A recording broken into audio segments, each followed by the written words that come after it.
Hello and welcome back to Simple Learning. Today's video is about some basics of topography. As you know, in grade 10, you have a very important question right in the first part of your geography question paper dealing with topography. Now, there are many things which are associated with topography. You need to know about some basic definitions. You need to know, first of all, what is a topography map, and then you need to practice it a lot, and then you will be able to solve the questions, and it's possible to gain children full marks in topography. So welcome back to Simple Learning. Please like, share and subscribe to the channel. Let us start with some conventional signs and symbols which are used in a topographic map. So these are given in your book, but please try to understand them as far as possible. It's easier to see them here and be able to understand, but then it's not very easy to look at them in a topography map, locate them and be able to really be confident about them. That will come with a lot of practice, but like in maths, you know the formula, then you're able to solve the question, or in physics numericals you're able to do the numericals with the help of questions, with the help of formulas. In the same way, for a topography map you need to know the symbols, you need to know some definitions, because all kinds of questions are eventually covered in your paper for topography map. So let us start with the conventional signs and symbols that are used in a topography map. This is from your Morning Star book, so you will be able to see them very clearly in the book itself. Now, when you have monuments and buildings in a place, you have the whole map, and it's not very easy to locate these. But if you are clear with the kind of shape or the kind of symbol that represents these features, then you will be able to confidently say or answer in your question paper very easily, because that time the time is very less and you have to be very clear about what that symbol represents. So be very clear with these monuments and building symbols first of all. So here it's an irregular shape, and you can see it is the shape representing a fort. Like you have the walls of a fort going all around the place, in the same way it is a symbol of a fort. Let's go closer. Now the next thing that you see is the church sign, and easily you can recognize it because of the cross. Then this is a tomb which has a dome shaped structure on top. This is a pagoda. Now these are different representations of tombstones. So they are this is a graveyard representing the different tombstones. This is known as a chhatri, because the kind of maps that you get are mostly from Rajasthan area, and there is a structure like this which is known as chhatri. Now you should be able to recognize the difference between a tomb and a chhatri, right? The tomb is more of a rectangular shape and it is more elongated and vertical, whereas the chhatri is actually a little bit of smaller structure with the similar shape. But then you should be able to recognize the difference. You have to be very clear about this and note that difference. Then this is the minars and the structure of a mosque. This is very easy to recognize because there are swords clashing with each other, so it's a battlefield. This is a temple. Now how again you will find a difference between a temple and a tomb, because the tomb does not have the structure on top, whereas if you see in a temple there is a door representation here, and then the line is more elongated beyond the main structure, and then there is a shikhar on top. So this is a temple. So be very clear about the difference between a temple and then a tomb and then a chhatri. Chhatri most likely they don't ask you, but there might be man-made features like tomb or a temple there. Temple is the most common, so you should not get confused between the tomb or the temple. The temple will have like this a tower on top or a shikhar on top, so you will be easily able to recognize that it is a temple. These are easier symbols because you just need to know the full form of these. So PO is post office, PS is police station, RH is a rest house, CH is a circuit house, DB is very common in that is asked in your topography map. It is a dark bungalow. and IB is an inspection bungalow. Then you have another man-made feature which is known as a brick kiln. That is a place where bricks are baked and made. So this is the structure of a brick kiln. Please see it closely. So it is a circular shape with a small circle in the middle. So this is known as a brick kiln. And most likely in the symbol itself, brick kiln will be written. So it's very easy to recognize this kind of structure in your topography map.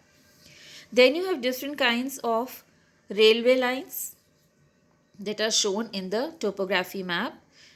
If it is written as RS, then definitely it's a railway station.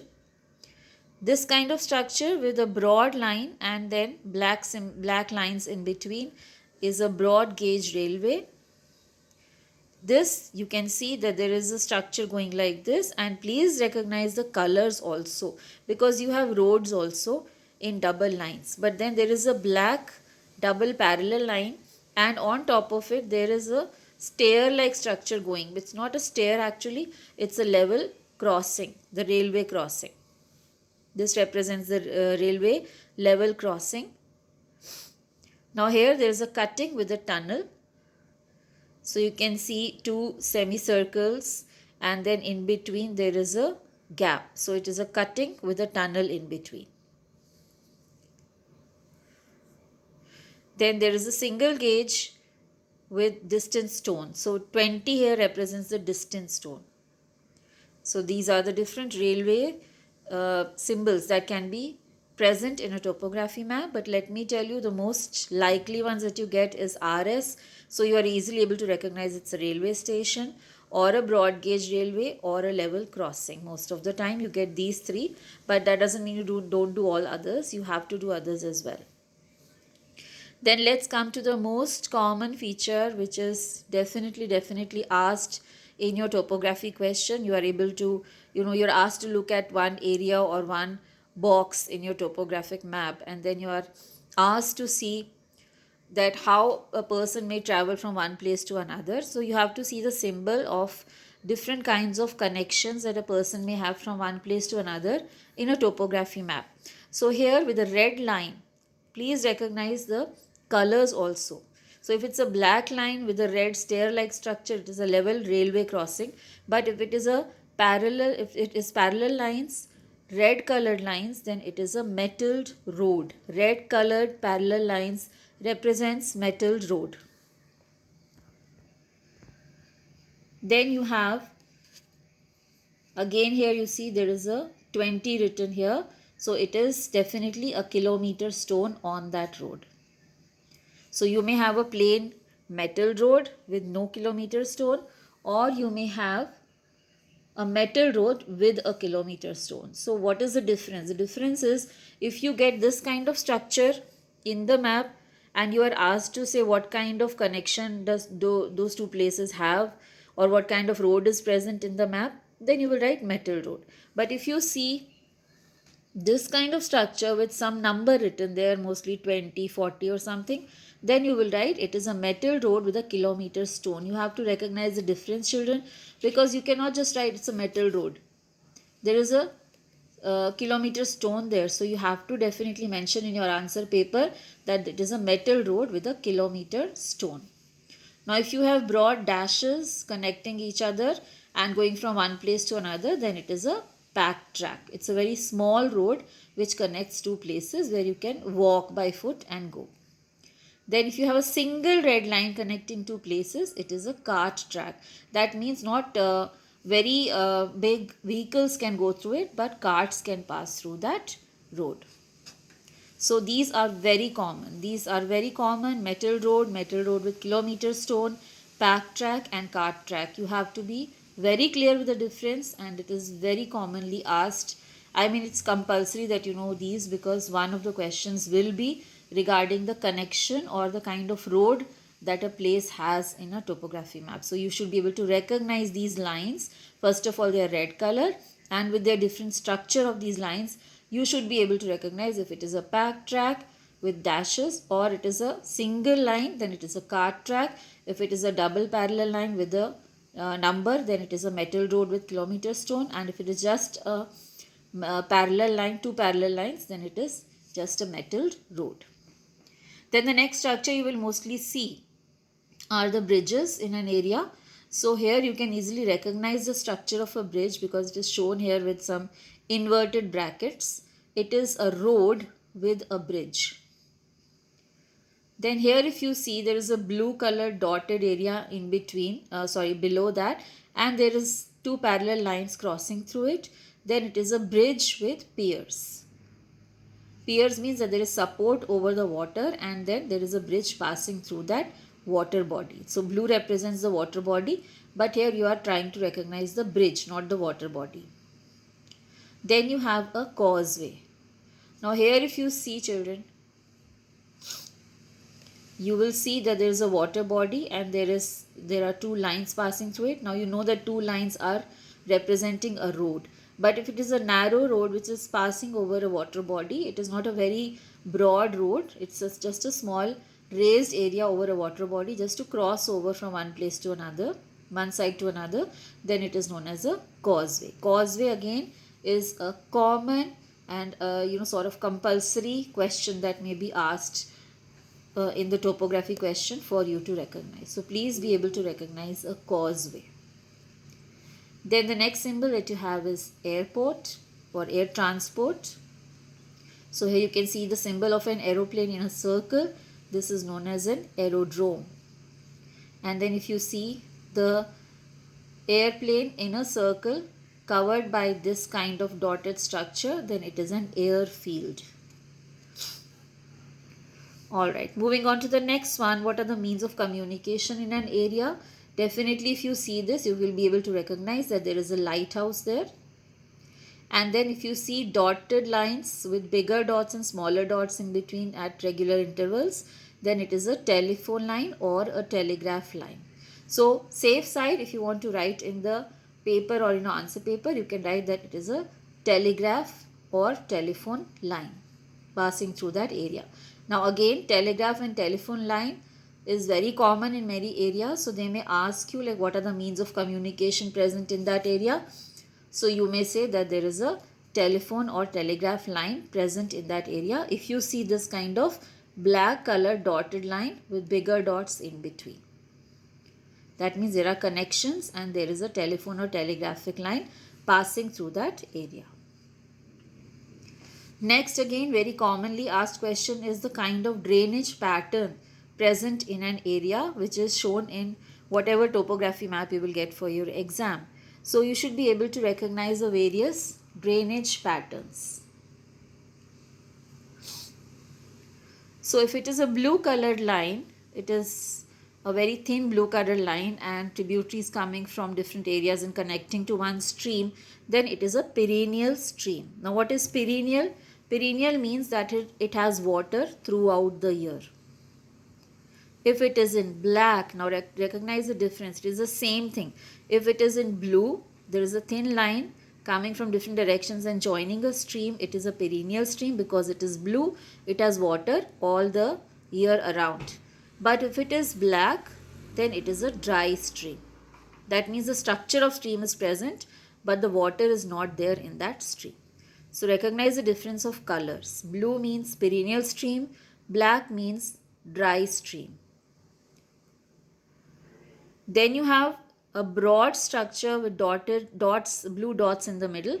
That definitely represents a river. Stream is smaller, so you have single line, and then you have a river, but in between there is a blank space here which represents islands. So this is a river with islands. Now here there is again a river which is showing some sort of arrow structure. Arrow shows that there might be river which is created because of the high tide and just get water because whenever there is high tide and a lot of water is there in the ocean, there is more flow in this river. So this is a tidal river. Then again black represents dry and blue represents perennial. If you recognize this, you will be able to recognize the difference easily, right? So there are black colored dots here in the stream or in the river, and then there is small blue line passing through it in the center. That means there is small water channel. Blue always represents water, children. So you will say that it is a dry river bed with a water channel. That means the whole river doesn't fill with water, but there is a small water channel passing through it. Although the remaining part of the river, the structure is there, but there is no water. So it's a dry river bed with a water channel. Now you have this kind of river. Again, if it is black, what will it be? I think you will be able to guess it now. If it is black, it is a dry river. Now it is a dry river bed, but there is a height mentioned here, because in topography map, if you have R or number mentioned there, it is known as a relative height, right? So here there is a dry river bed with a relative height of 6 meters, because height is mostly represented in meters in a topography map. So 6R will represent relative height 6 meters. Now this structure you will see is for a canal. Again, if it is blue, it is a perennial canal, and if it is black, it is a canal which is non-perennial. That means it doesn't have water throughout the year.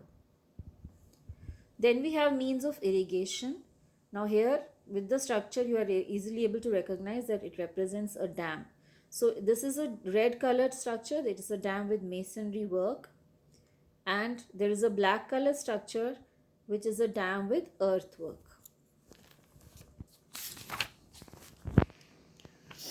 The next symbol is a tidal stream. Again you will see here that it is moving like this. It is a tidal stream. Then there is blue colored hole filled structure, that is a lined well. Triangular means it is a tube well. And circle, which is empty, means it is an unlined well. Then there is dry tank, because it is black. Blue means there is a perennial tank. And here tank with embankment, because there is a eyelash kind of structure mentioned here. It is a tank with embankment. This is a tank with water, because it is blue. Then this is broken ground. Again, it is commonly asked in your board papers or even any topography question. Please be able to recognize broken ground with the help of these curly brackets next to the black colored structure, because it is dry, so it is broken ground. Then there is plus sign which represents a spring. This is the only embankment. And then there are rocks which are submerged in water, so these are known as submerged rocks. Remaining part of the symbols I'll deal with in another video. I hope you like this video. Please like, share and subscribe, and practice a lot in your topography maps. I'm sure you'll be able to do very well. Thank you, and I'll see you in my next video.